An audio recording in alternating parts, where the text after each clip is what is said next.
అందరికీ నమస్కారం. నేను మీ పిసిరెడ్డి. హిందూ పురాణాల ప్రకారం అయితే రాక్షసులు, ఇక ఇతర మతాల ప్రకారం అయితే సైతానులు.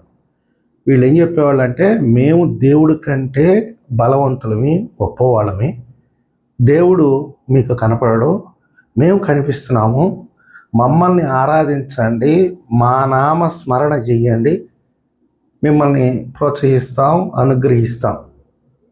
చాలా రకాలుగా సామాన్య ప్రజల్ని చిత్రహింసలకు గురి చేసేవాళ్ళంట. మమ్మల్ని పూజించండి అని. అలా చిత్రహింసలకు గురి చేసిన వాళ్ళందరూ కూడా అత్యంత దారుణమైన పరిస్థితిలో మరణించి కాలగర్భంలో కలిసిపోయారు. సర్వనాశనం అయిపోయింది. చరిత్రలో వాళ్ళకి సంబంధించి ఒక ఆధారం కూడా లేదు. వాళ్ళకి సంబంధించినటువంటి ఒక విగ్రహం కూడా ఎక్కడా ఉండదు. కాకపోతే దిష్టి కోసం పెట్టుకుంటారు లాస్ట్కి.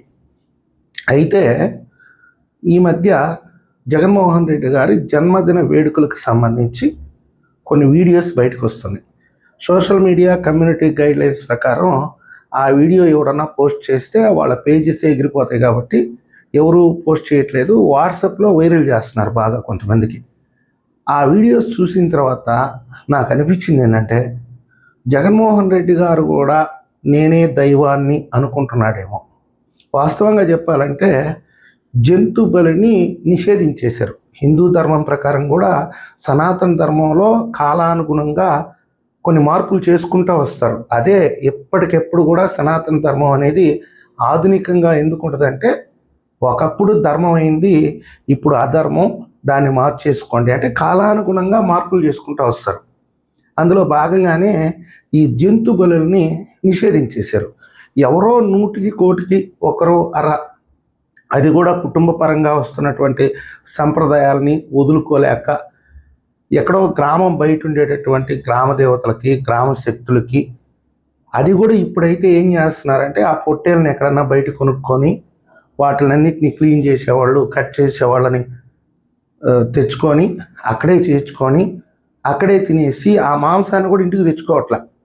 అక్కడే తినేసి అన్ని కార్యక్రమాలు అక్కడే అయిపోయి పరిశుభ్రంగా ఇంటికి వస్తున్నారు. ఎందుకని? ఆ సంప్రదాయాలు పోగొట్టుకోకూడదు. ఏదో కొన్ని ఆచారాలు ఉంటాయి కదా. అయితే జగన్మోహన్ రెడ్డి గారి జన్మదిన వేడుకల సందర్భంగా నిన్న పశ్చిమ గోదావరి జిల్లా వీడియో ఒకటి వచ్చింది. మొన్న రాయలసీమకు సంబంధించి కొన్ని వీడియోస్ వచ్చినాయి. పబ్లిక్ ప్లేస్లో నెట్ట నిలువున పొట్టేళ్ళని తీసుకొచ్చి ఇంత పెద్ద కొడవలు పెట్టి ఆ నరికేసి ఆ రక్తాన్ని ఆయన ఫోటోలకు పూస్తుంటే నాకు నిజంగా ఒళ్ళు గగురు పొడిచిందండి. ఇప్పుడు కొన్ని కుటుంబాలు ఈ జంతు బలిని వదిలేసినాయి. హిందుత్వంలో కూడా కొందరు డైరెక్ట్గా కూడా విమర్శిస్తున్నారు, ఈ చేయకండి, దేవుడు ఎప్పుడు బలి కోరుకోడు, ఆయన సృష్టించిన ప్రాణం, ఆయన ఎప్పుడు ప్రాణాన్ని తీయమని చెప్పడు, మన ఆకలి కోసం కొన్నిటిని సృష్టిస్తాడు, ఇదంతా కూడా నిషిద్ధం అని చెప్తున్నారు. కొంతమంది చైతన్యం అవుతున్నారు. చాలా వరకు లేదు, దాదాపుగా ఒక 30-40 సంవత్సరాల నుంచి కంప్లీట్గా అవాయిడ్ చేసేస్తున్నారు. జగన్మోహన్ రెడ్డి గారిని నడి రోడ్డులో ఆయన ఫ్లెక్సీ కట్టి, నేను ఇందాక చెప్పినట్టుగా ఎవరన్నా ఉంటే కూడా అది గ్రామం బయట ఎక్కడో చేస్తారు ఆ కార్యక్రమం, పబ్లిక్ తెలియకుండా. పబ్లిక్ ప్లేస్లో పొట్టేళ్ళని తీసుకొచ్చి ఇంత పెద్ద కొడవలు పెట్టి అక్కడ నరుకుతున్నారంటే నిజంగా కూడా వీళ్ళందరూ జగన్మోహన్ రెడ్డిని ఒక శక్తిగా ఊహించుకుంటున్నారా, లేకపోతే ఒక గ్రామ దేవతగా ఊహించుకుంటున్నారా, లేదంటే దేవుడిగా ఊహించుకుంటున్నారా? నాకైతే అర్థం కావట్లేదు. పొరపాటుగా, ఎందుకు పొరపాటుగా అంటున్నానంటే, ఆంధ్రప్రదేశ్ ప్రజలకి సెంటిమెంట్ చాలా ఎక్కువ. అన్నీ బాగుంటాయి, 99% మంచి వాళ్ళే, 1% ఉంటుంది ఎక్కడో ఒక్కడ పురుగు తొలసద్ది.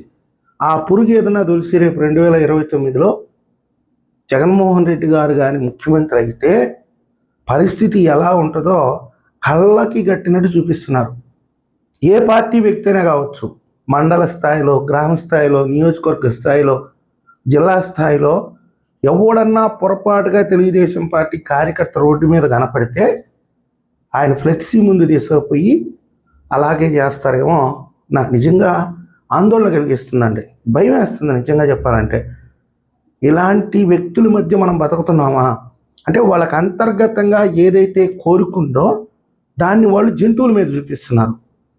ఖచ్చితంగా వాళ్ళు చెప్తున్నారు కదా, రేపు 2029లో మేము అధికారంలోకి వస్తే మిమ్మల్ని అందరినీ వేసేస్తామని. ఇంకొక విషయం, జగన్మోహన్ రెడ్డి గారికి కూడా సవినయంగా విన్నవించుకుంటున్నాను, ఇది మీకు మీ కుటుంబానికి మంచిది కాదండి. ఏదైనా ఈ బలిదానాలు ఏదన్నా ఉంటే ఆ శక్తులకి వాటికి చేస్తారు హిందూ ధర్మంలో. మీకు బలిస్తున్నారు అంటే మీరు ఒక క్రిస్టియన్గా జంతు బలి పూర్తిగా నిషేధం మీ క్రిస్టియానిటీ ప్రకారం కూడా. ఇలాంటివి చేస్తున్నారు అంటే మీ కుటుంబానికి తప్పకుండా అరిష్టం తగలద్ది. దయచేసి వెంటనే ఖండించండి. ఇంతవరకు మీరు ఖండించలేదు. ఇది నిజంగా చెప్పాలంటే సంఘ విద్రోహక చర్య. మళ్ళీ రాతి యుగంలోకి తీసుకెళ్తున్నారు మీరు ప్రజల్ని. ఒకవేళ మీ మీద అభిమానం ఉండి రేపు 2029లో మేము వస్తే ఇట్లా చేస్తామని ఏదన్నా ప్రజల్ని భయభ్రాంతులకు గురి చేయడం కోసమో, తెలుగుదేశం పార్టీ కార్యకర్తలని భయభ్రాంతులకు గురి చేయడమో, మీ వాళ్ళు ఆ విధమైనటువంటి ప్రదర్శన చేస్తే చేయొచ్చు, కానీ మీకైతే తప్పకుండా అరిష్టం.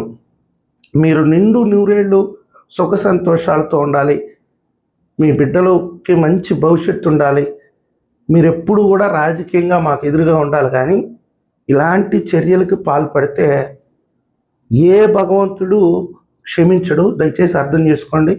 ఇమ్మీడియట్గా మీ పార్టీ అధిష్టానం నుంచి ఒక నోట్ రిలీజ్ చేస్తే మంచిగా ఉంటుందని మేము ఆశిస్తున్నాం. ఈ వీడియో మీకు నచ్చినట్టయితే లైక్ చేయండి, సబ్స్క్రైబ్ చేయండి. ధన్యవాదాలు.